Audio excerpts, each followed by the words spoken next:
नीति बताई आपने एकदम सटीक पड़ती हुई नजर आई है। आपने कहा कि 22,700 22,800 तक की किसी भी गिरावट का हमें इंतजार करना है, फिर वहां पे खरीदारी करने के संकेत होंगे और वहीं से पलटा है बाजार, क्योंकि इंट्राडे लो का अभी तक अगर आप देखें तो 22,719 है। और तो ये रणनीति तो सटीक बैठी है, लेकिन यहाँ से क्या अप्रोच अब से मार्केट को लेकर?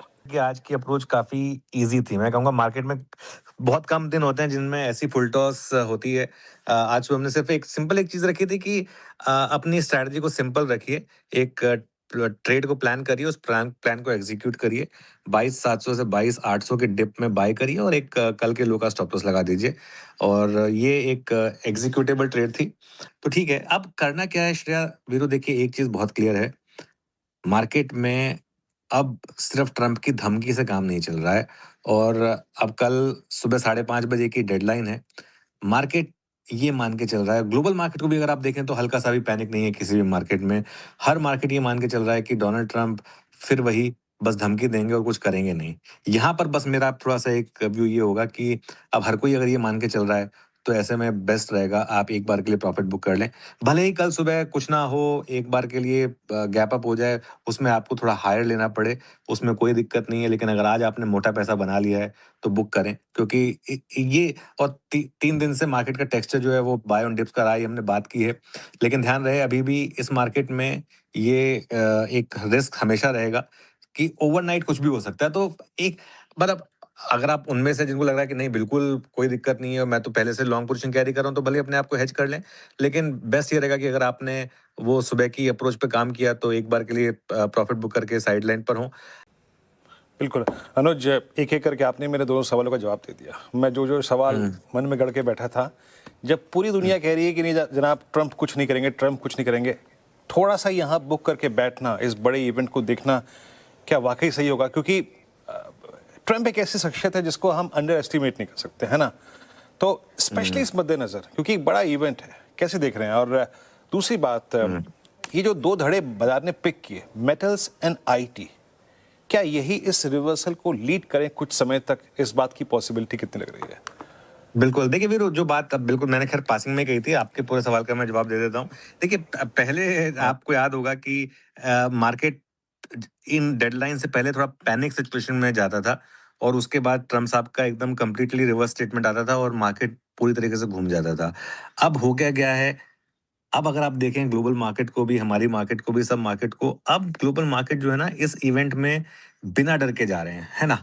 हो सकता है कि ये सही रहे, लेकिन मेरा ये मानना है कि बाई चांस अगर डोनाल्ड ट्रंप का दिमाग फिर जाए और कुछ उल्टा-सुल्टा कर दें तो इसके लिए मेरा एक व्यू ये रहेगा कि क्योंकि देखिए क्या है, और एक चीज़ का ध्यान रखिए, ये कल सुबह 5:30 बजे वो डेडलाइन खत्म हो रही है और अगर आप आज कोई ट्रेड ओपन छोड़कर जाएँगे ना, आपको नींद नहीं आएगी, मान के चलिए इस बात को। तो ऐसा क्यों करना है? बेकार में रात को एक नींद अच्छी एन्जॉय करिए और अगर आपने एक अच्छा खासा पैसा बना लिया, एक चीज़ समझ लीजिए, अगर तो वाक़ई में इस डेडलाइन पर ट्रंप ने कुछ नहीं किया, तो गैप अप के बाद भी आपको बाइंग करने का मौका मिलेगा और अच्छा बाइंग करने का मौका मिलेगा, तो ठीक है। हाँ, इसमें एक अप्रोच ये हो सकती है कि अगर आपने 22,300 या 22,400 से लॉन्ग लेके रखा हुआ है, तब आप भले ही कैरी कर लें और अपने आप को हेज कर लें बस एक पुट लेकर, तो वो एक अप्रोच हो सकती है। लेकिन अगर आप उनमें से हैं जिन्होंने जैसे हमने कल भी अप्रोच ये क्या रखी थी कि अगर कल के लॉन्ग थे तो उनको सुलटा दें और उसके बाद सुबह फिर व्यू लेंगे और सुबह मार्केट ने फिर आपको एक बाइंग की अपॉर्चुनिटी दी। तो वही व्यू आज रहेगा अगर आपके पास बहुत पहले के लॉन्ग्स हैं, 3-4 दिन पहले के, तो भले ही आप 1 दिन और देना चाहें उसको हेज करके, लेकिन अगर आपने आज पैसा बनाया है, तो आप बिल्कुल उसको कवर करें। जहाँ तक आपका दूसरा सवाल था कि इस रिवर्सल को क्या लीड करेगा, देखिए जब तक डॉलर इंडेक्स इस तरीके से है, मेटल्स पे बहुत ज़्यादा बुलिश होना थोड़ा-सा मुश्किल होगा। लेकिन आई थिंक आईटी में क्लियरली एक सेंस बन रही है अब कि एक मार्केट और कुछ नहीं तो एक वैल्यूएशन कॉल लेकर चल रहा है इस समय कि शायद एक मीन रिवर्जन ट्रेड आईटी में प्ले आउट हो रही हो। पहले भी 1-2 बार ऐसा हुआ है वीरू, और आई थिंक वो अभी भी प्ले आउट हो रही है। मेटल्स में मुझे अभी भी लगता है कि आपको अभी भी डे अप्रोच रखनी होगी क्योंकि क्या है कि अब जैसे आज चल गए मेटल्स, हिंडाल्को, वेदांता वगैरह, लेकिन अगर किसी कारण से डॉलर 101, 102 की तरफ बढ़ गया, तो मेटल्स में गिरावट भी बड़ी होगी। तो इसके लिए वो रिस्क रहेगा। और वैसे भी मेटल्स को मैंने हमेशा एक अप्रोच ये लेके रखी है, इनको आप हमेशा ट्रेडिंग प्ले मानें। तो ये आपके दोनों सवालों का जवाब रहेगा। सबसे पहले तो ट्रम्प साहब के भाषण का ही विश्लेषण करिए।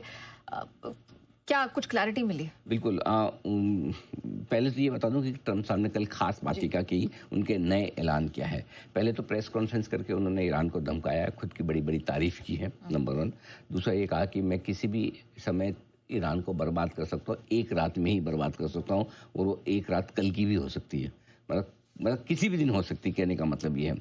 अब उन्होंने एक नई डेडलाइन भी दे दी है और ये कहा कि ईरान की रिक्वेस्ट पर हमने ये डेडलाइन बढ़ाई है।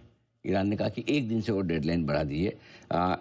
एक तरफ वो बातचीत कह रहे हैं कि ईरान रिक्वेस्ट कर रहा है, हम मान रहे हैं, दूसरी तरफ ये भी कह रहे हैं कि हॉर्मुज़ को खोल दीजिए, नहीं तो हम आपके पावर प्लांट्स, ब्रिजेस, फ्लाईओवर्स जो भी है इन सबको तबाह कर देंगे। अब वो कह रहे हैं कि नए नेताओं से अच्छी बातचीत चल रही है, लेकिन ईरानी चाहते हैं बमबारी हो। अब ये दोनों कॉन्ट्राडिक्टरी है। कौन सा ईरानी चाहता है कि उनके वहाँ बमबारी हो? हाँ, अब नए नेता कौन है वो बताते नहीं है, कौन से नए नेता से बातचीत हो रही है वो भी नहीं बताते।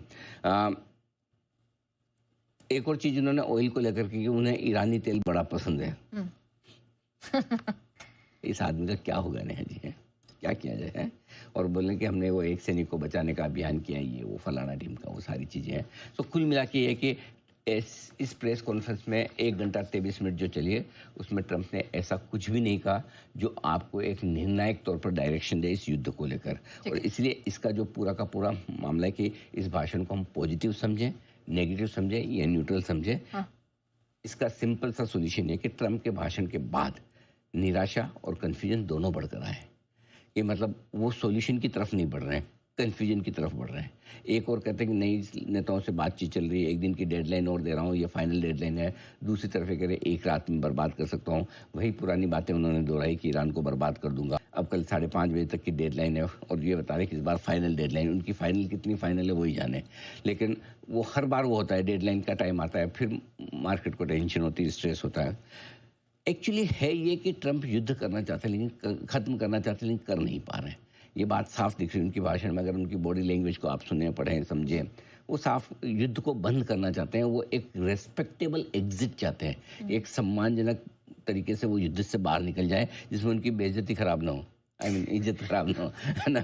और विक्टोरियस लगे कि हाँ, मतलब कि हाँ भाई जीत चुके हैं, तो वो खुद बोलेंगे जीत। लेकिन कोई भी अब उनको ऐसा रेस्पेक्टेबल एग्जिट देने के मूड में नहीं, न ईरान, न नेटो के देश, न कोई और।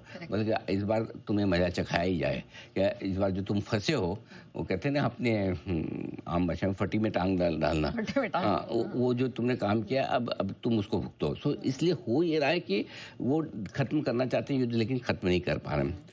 शायद ग्लोबल मार्केट्स में ज़्यादा रिएक्शन इसी वजह से नहीं है कि ट्रंप के बयानों को अब बाजार धीमे धीमे उनकी धमकियों को, उनकी डेडलाइन को अब इग्नोर करना शुरू कर रहा है, या यूं कहें कि उस पर रिएक्शन देना।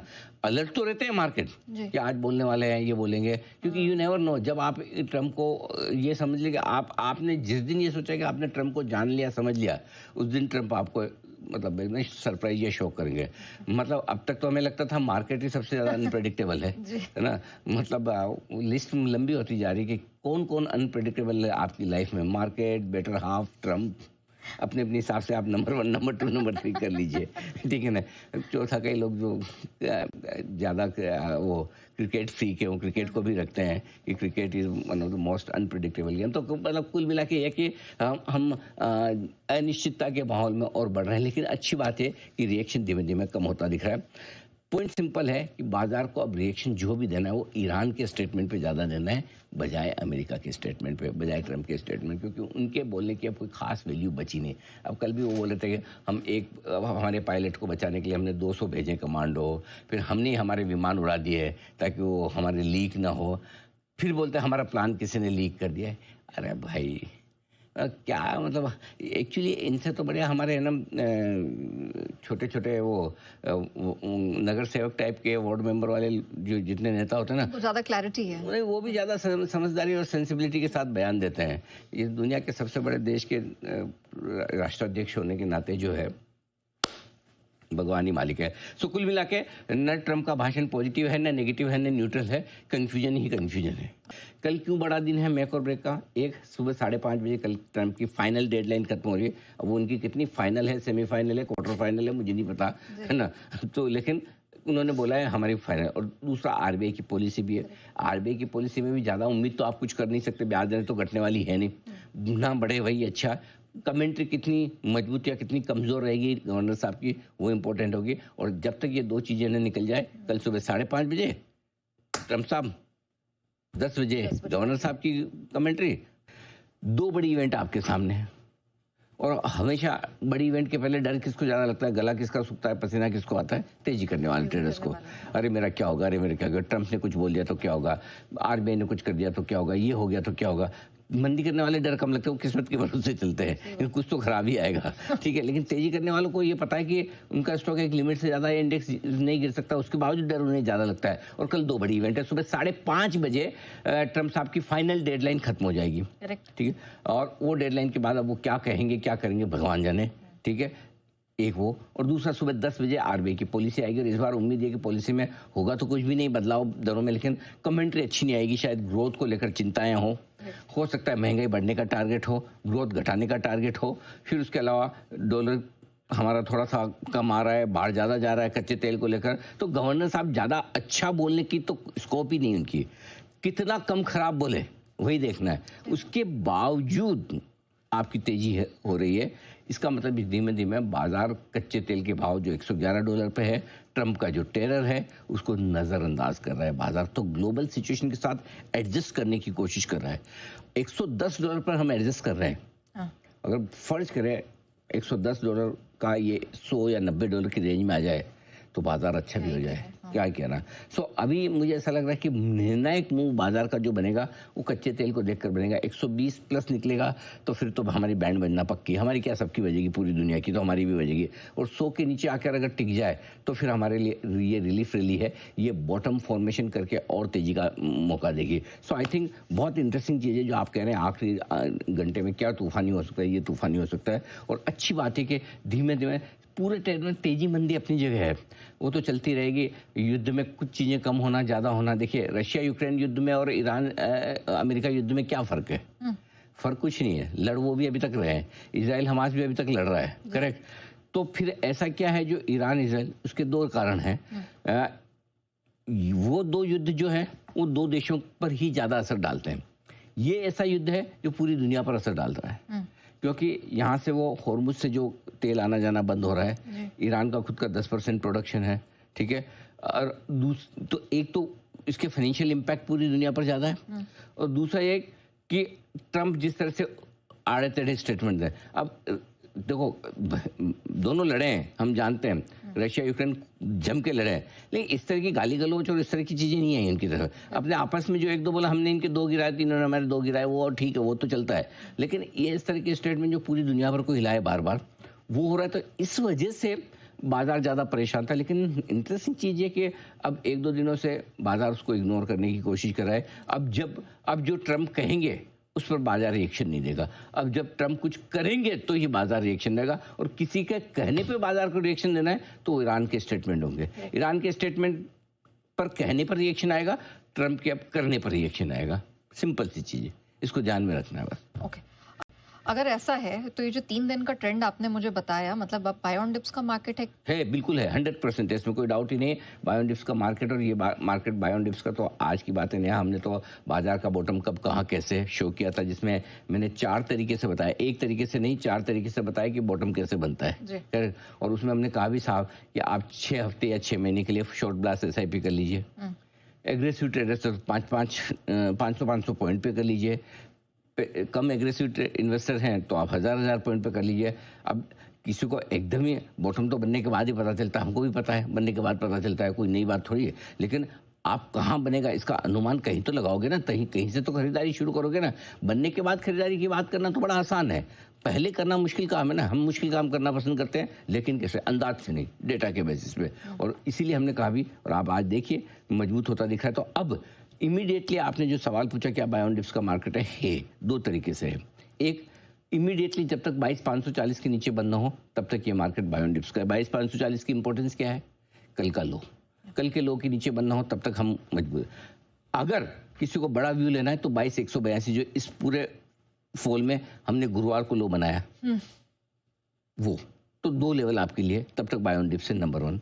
नंबर 2, रिकवरी में पहले आपको एक 23,065 तो आज आ गया, अब 23,150 से 175 अगला रुकावट है, उसको पार करेंगे तो 23,300 से 23,500 तक जाने की कोशिश निफ्टी की होगी। ठीक है, इस लेवल तक जाएगा। मोर प्रिसाइजली 23,300 से 23,465 ये निफ्टी का टारगेट है इस रिकवरी का।